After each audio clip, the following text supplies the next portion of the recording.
ಇವತ್ತು ರೇಣುಕಾಸ್ವಾಮಿ ಕೊಲೆ ಪ್ರಕರಣ ರಾಜ್ಯಾದ್ಯಂತ ಕುತೂಹಲ ಕೆರಳಿಸಿದ ಪ್ರಕರಣ. ಅದರಲ್ಲಿ ದರ್ಶನ್ ಮತ್ತು ಅವರ ಸಹಚರರು ಭಾಗಿಯಾಗಿದ್ದು ಅದರ ವಿರುದ್ಧ ರಾಜ್ಯ ಸರ್ಕಾರ ಸುಪ್ರೀಂ ಕೋರ್ಟ್ಗೆ ಮೇಲ್ಮನವಿ ಸಲ್ಲಿಸಿದ್ದು, ಹೈಕೋರ್ಟ್ ಬೇಲ್ ಕೊಟ್ಟದ್ದು ತಪ್ಪು, ಹೈಕೋರ್ಟ್ ಅಬ್ಸರ್ವೇಷನ್ ಕೂಡ ತಪ್ಪು. ಈ ರೀತಿಯಾದ ಒಂದು ಬೇಲ್ ಕೊಡಲಿಕ್ಕೆ ಒಂದು ನೆಪ ಮಾತ್ರ ಹೈಕೋರ್ಟ್ ಹುಡುಕಿದೆ ಹೊರತಾಗಿ ಮೆರಿಟ್ ಮೇಲೆ ಬೇಲ್ ಕೊಟ್ಟಿಲ್ಲ. ಇದು ಕೊಟ್ಟದ್ದು ಕೂಡ ತಪ್ಪು ಅಂತ ಇವತ್ತು ನ್ಯಾಯಾಧೀಶರಾದ ಜಸ್ಟಿಸ್ ಪರ್ದಿವಾಲಾ ಮತ್ತು ಆರ್ ಮಹಾದೇವನಿರುವ ಪೀಠ ತನ್ನ ಅಭಿಪ್ರಾಯ ವ್ಯಕ್ತಪಡಿಸಿತು.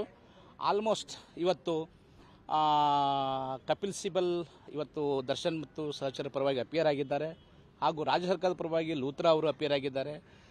ಲೂತ್ರಾ ಅವರು ತಮ್ಮ ವಾದ ಏನು ಮಂಡಿಸಿದ್ದಾರೆ ಅದೆಲ್ಲ ಕೋರ್ಟ್ ಗಮನಕ್ಕೆ ತಗೊಂಡಿದೆ. ಕೋರ್ಟ್ ಒಂದು ಕೇಳಿದೆ ಏನಂತಂದರೆ, ಇವತ್ತು ಕಪಿಲ್ ಸಿಬಲ್ ಅವ್ರಿಗೆ ನೋಡಿ, ನಿಮ್ಮ ಈ ದರ್ಶನ್ ಮತ್ತು ಸಹಚರಿಗೆ 161 CRPC ಮತ್ತು 164 CRPC ಪ್ರಕಾರ ಏನೆಲ್ಲ ಸಾಕ್ಷಿಗಳು ಕೊಟ್ಟಿದ್ದಾರೆ ಅದನ್ನು ನೋಡಬೇಕಂತೂ ಕಪಿಲ್ ಸಿಬಲ್ ವಾದ ಮಾಡಿದರು. ಯಾರೋ ಒಂದು ಸಾಕ್ಷಿಯನ್ನು ಮಾತ್ರ ಒಂದು ಪರಿಗಣನೆ ತಗೊಂಡು ಶಿಕ್ಷೆ ಕೊಡೋಕ್ಕಾಗೋದಿಲ್ಲ ಮತ್ತು ಬೇರೆದು ಮಾಡೋಕ್ಕಾಗಲ್ಲ ಅಂತ ಅವರು ವಾದ. ಕಪಿಲ್ ಸಿಬಲ್ ಅವರು 161 ಸ್ಟೇಟ್ಮೆಂಟು ಮತ್ತು 160 ಸ್ಟೇಟ್ಮೆಂಟು ನಾನು ತೋರಿಸ್ತೇನೆ ಮತ್ತು ಅದರಲ್ಲಿರುವಂಥ ವಾದ ಮತ್ತು ಸಾಕ್ಷಿಗಳನ್ನು 260ಕ್ಕಿಂತ ಹೆಚ್ಚು ಸಾಕ್ಷಿಗಳಿದ್ದಾವೆ ನಮ್ಮ ಪರವಾಗಿ. ಅವೆಲ್ಲ ಆಗಬೇಕು. ರಾಜ್ಯ ಸರ್ಕಾರ ಪರವಾಗಿ, ಪ್ರಾಸಿಕ್ಯೂಷನ್ ಪರವಾಗಿ 262 ಸಾಕ್ಷಿ ಇದ್ದಾವೆ. ಅವೆಲ್ಲ ಆಗಲಿಕ್ಕೆ ಟೈಮ್ ಆಗುತ್ತೆ, ಬೇಲ್ ಕೊಟ್ಟು ಸರಿ ಇದೆ ಅಂತ ಅವ್ರ ವಾದ ಇವತ್ತು ಕಪಿಲ್ ಸಿಬಲ್ ಅವರು.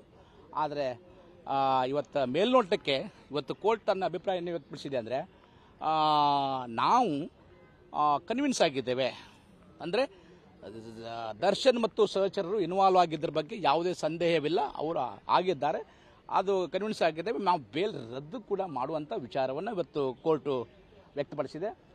ಸುದೀರ್ಘ ವಿಚಾರಣೆಯನ್ನು ಮುಂದಿನ ಮಂಗಳವಾರ 22ನೇ ತಾರೀಕು ಮಂಗಳವಾರ ಟಾಪ್ ಆಫ್ ದಿ ಬೋರ್ಡ್ ಅಂತ ಹೇಳಿದ್ದಾರೆ. ಅಂದರೆ ಮಂಗಳವಾರ ದರ್ಶನ್ ಮತ್ತು ಸಹಚರರ ಭವಿಷ್ಯ ನಿರ್ಧಾರ ಆಗುವ ಎಲ್ಲ ಲಕ್ಷಣಗಳು ಕಾಣ್ತಾ ಇದ್ದೇವೆ. ಮತ್ತು ಸುಪ್ರೀಂ ಕೋರ್ಟು ತನ್ನ ಅಭಿಪ್ರಾಯ ವ್ಯಕ್ತಪಡಿಸಿದ ನೋಡಿದರೆ ಎಲ್ಲೋ ಒಂದು ಕಡೆ ಇವತ್ತು ದರ್ಶನ್ ಮತ್ತು ಸಹಚರ ಹಿನ್ನೆಲೆ ಆಗುವಂಥ ಚಾನ್ಸಸ್ ಭಾಳ ಇದೆ ನಮ್ಮ ಅನಿಸುತ್ತೆ.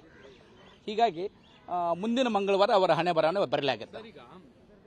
ದರ್ಶನ್ ಮತ್ತು ಸಹಚರದ್ದು ದರ್ಶನ್ ಕೇಸಲ್ಲಿ ಈಗ ಅರೆಸ್ಟ್ ಆಗಿದ್ರು, ಹೈಕೋರ್ಟ್ ಜಾಮೀನು ಕೊಟ್ಟಿದೆ, ಇನ್ವೆಸ್ಟಿಗೇಷನ್ ಬಹುತೇಕ ಮುಗಿದಿದೆ, ಚಾರ್ಜ್ ಶೀಟ್ ಕೂಡ ಸಲ್ಲಿಕೆ ಆಗಿದೆ. ಇದು ಫಿಟ್ ಬೇಲ್ ಅಲ್ಲ ಸರ್?